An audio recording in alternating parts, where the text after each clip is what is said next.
बार दुर्वासा ऋषि ने लीला की। है कोई प्रभु का प्यारा दुर्वासा को अपना अतिथि रखे, है किसी की हिम्मत। जब आऊं जो खाऊं जहां जाऊं बोले तो फिर उसको श्राप देके चला जाऊंगा। देवलोक घूमे, जनलोक तपलोक घूमे, किसी की हिम्मत न हुई श्री कृष्ण को, किसी की हिम्मत नहीं हुई दुर्वासा को अपना मेहमान बना के रखे। और ऐसा नहीं एक दिन का मेहमान, जितना दिन रहूं, जब जो चाहूं हाजिर होना चाहिए। श्री कृष्ण आ गए। महाराज आप हमारे अतिथि निमंत्रण को स्वीकार करो, आप हमारा आतिथ्य स्वीकार करो। कन्हैया मेरी शर्त पता है? बोले सारी शर्तें मंजूर। जितना खाऊं टोकोगे नहीं, जहाँ को खिलाऊं रोकोगे नहीं, जब आऊं जो करूं जो कराऊं, खाऊं खिलाऊं जलाऊं भिगाऊं, कुछ बोला अथवा कुछ सोचा तो मैं श्राप दूंगा। बोले महाराज कोई बात नहीं, आप पधारो। अब तो महाराज दुर्वासा कृष्ण के अतिथि हो गए। मैं जमुना जी जा रही हूं, नहा के आऊंगा, फिर जो मांगूंगा वो तैयार रखियो। नहा के आए, अब क्या मांगेंगे वो तो अंतर्यामी है, पहले से ही सब तैयार। जे चाहिए लो महाराज। इस प्रकार का आतिथ्य होता रहा। कहीं कृष्ण पकड़ में नहीं आते, सारी पकड़ें बुद्धि की होती है और बुद्धि का उद्गम स्थान वो आत्म कृष्ण है। दुर्वासा को क्या सूझी? जो चंदन के या घर के जो भी खाट बाट झूले झाले तकिया गादी थे, उस जमाने में फानस होती थी, लालटेन, माँ को मिट्टी को तेल डाल के जलाया। ए कन्हैया होली होली होली। अब घर जला रहे हैं जिनका मेहमान हुए और ताली बजा रहे हैं होली होली। कृष्ण बोलते हैं होली होली होली होली। कृष्ण जानते कि संसार तो एक दिन जल मरने वाला है, होली होली। ऐसा देखते कि ये तो चेहरे पर शिकन नहीं, राम राज्य के बदले राम वनवास, तो चेहरे पर शिकन नहीं। और यहाँ इतना इतना किया कहीं फंसे नहीं, अब फंसाने के लिए इतना जुटाया ये, और फिर भी ये नाराज नहीं होते। सुखे दुखे समकृत्वा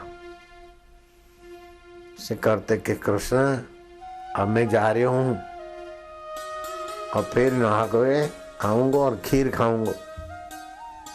जी महाराज आए। कृष्ण ने देखा अब खीर कितनी खाते कोई पता नहीं, थालियां रख दी और कढ़ाई लाके धर दी। लो महाराज। तो महाराज हंस पड़े। गुरु तो गुरु है, लेकिन चेला गुरु का भी गुरु लग रहे हो तू। ऐसी कढ़ाई भर के धर दी कि मैं तो को थकाने आया, मुँह कोई तू थकावे। खाई तो राधा रानी देख रही, गुरु चेला में किसकी? रुक्मणी जी कृष्ण देख रही है। भीतर ही भीतर गुदगुदी हो गई कि हमारे कन्हैया कैसे। वो इन्हें चिढ़ाना चाहते, दुखी करना चाहते, कहीं ना कहीं विफल करना चाहते हैं। और ये महाराज तो सफलता के सिर पर नाच ही रहे हैं। आज दुर्वासा ने इनको कहीं विफल करने का ठान लिया है। खा रहे हैं। कन्हैया तू भी खा। कन्हैया भी खा रहे हैं। अपनी झूठी थाली में से लेकर खीर कृष्ण के गालों पर मल रहे हैं। ये क्या करते हो महाराज? ऐसा नहीं बोल रहे, हंस रहे हैं। बालों पर, घिंगरूले बालों पर खीर लगा रहे, पीठ पे लगा दी, पीताम्बर को खिचड़ी कर दी, खीर की खिचड़ी। पूरे शरीर में खीर चुपड़ते गए। रुक्मणी देखती कि वाह क्या समता है मेरे स्वामी। वो उन्हें खिन्न करना चाहते और ये खिन्नता इनके स्वभाव में नहीं। मैं तो मर गई, मैं तो परेशान हो गई, तेरे बाबा को देख। परेशान करने के लिए दुर्वासा ऋषि स्वयं परेशान हो गए, लेकिन कृष्ण के पास परेशानी फर्क ही नहीं। अपना इरादा बुलंद होना चाहिए। कोई हमें परेशान करके चले जाए तो हमारे में और तुझसे बबलुओं में क्या फर्क है। मैं परेशान हूं, मुझे परेशान न करो, इन तनाई रातों में आवाज न दो। कैसा भी आवाज दो, कैसा भी परेशान करो, मैं परेशान हूं ना हूं, मैं अपने आप का स्वामी हूं। कृष्ण अपने आप के स्वामी थे, तृप्तात्मा थे, जितात्मा थे, ब्रह्मवेता थे। रुक्मणी देखती देखती मुस्कुरा रही है कि इतना रंग डाला है इनको, फिर भी देख। रुक्मणी का हास्य देखकर दुर्वासा ने देखा कि अब अरे तू इधर आ, वहां बैठे बैठे हंसती, इधर आ, चोटा पकड़ा। अब अपनी पत्नी का चोटा पकड़े कोई बाबा और उसके मुंह पर खीर, जूठी खीर चुपड़े, तो कैसा भी होगा पति, कुछ तो चेहरे पर शिकन आएगी। लेकिन ये जगतपति समझता कि भाई दुर्वासा तो ब्रह्म स्वरूप है, मेरा ही अपना आपा है, कुछ भी नहीं होता। दुर्वासा देखते हैं कि इनको चुपड़ी खीर, रुक्मणी को चुपड़ी, कृष्ण मोको रथ में बैठना है, जल्दी करो, जैसे हो वैसे रथ ले आओ। रथ आया, घोड़े हटा दो, घोड़े हट गए। एक तरफ तुम, दूसरी तरफ रुक्मणी को लगाओ, मैं बैठूंगा, लाओ चाबुक, लो लो महाराज चाबुक, चल मेरे घोड़े। रुक्मणी और कृष्ण रथ खींच रहे और ये बाबा साहब हाहाकार मच गया तुम्हारा व्रज में और मथुरा में, क्या हो गया, बाबा ने क्या कर डालो। ऐसे किसी चौराहे पर रथ खड़ा रखा, देखा कि इनको दुखी करना चाहता हूं लेकिन ये पट्टे होते ही नहीं, हर हाल में मस्ती है।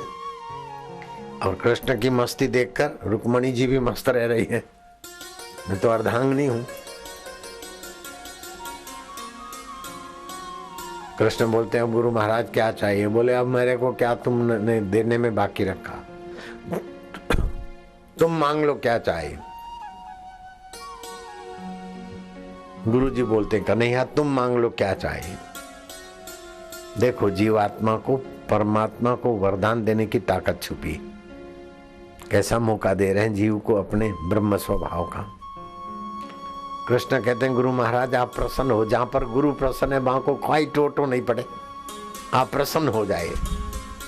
बोले कन्हैया मैं तो प्रसन्न हूं, लेकिन जो तो को ध्याएगो, तेरी बात सुनेगो सुनावेगो, वो भी प्रसन्न हो जाएगो। लाला तू ऐसो प्रसन्न है, तू ऐसो प्यारो लग गए, हर परिस्थिति में वासुदेव तत्व को ज्ञान तेरो इतनो पक्को है।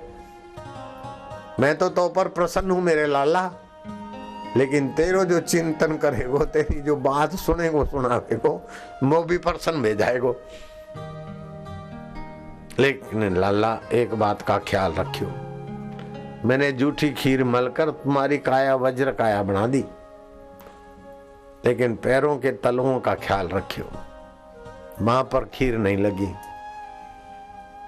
और इतिहास साक्षी है कि शिकारी ने श्री कृष्ण टांग पे टांग चढ़ाए बैठे थे और शिकारी ने मृग समझकर तीर का अनुसंधान किया और पैरों के तलवे में तीर लगा, तब श्री कृष्ण संसार से विदाई लिए। बाहर से तो झूठी खीर दिख रही है और सदगुरु के संकल्प में वज्र काया बन जाता है। हे गुरु कृपा तेरी महिमा अपरंपार है, जहाँ भगवान भी नतमस्तक हो जाता है। गुरु कृपा ही केवलम शिष्य से परम मंगलम।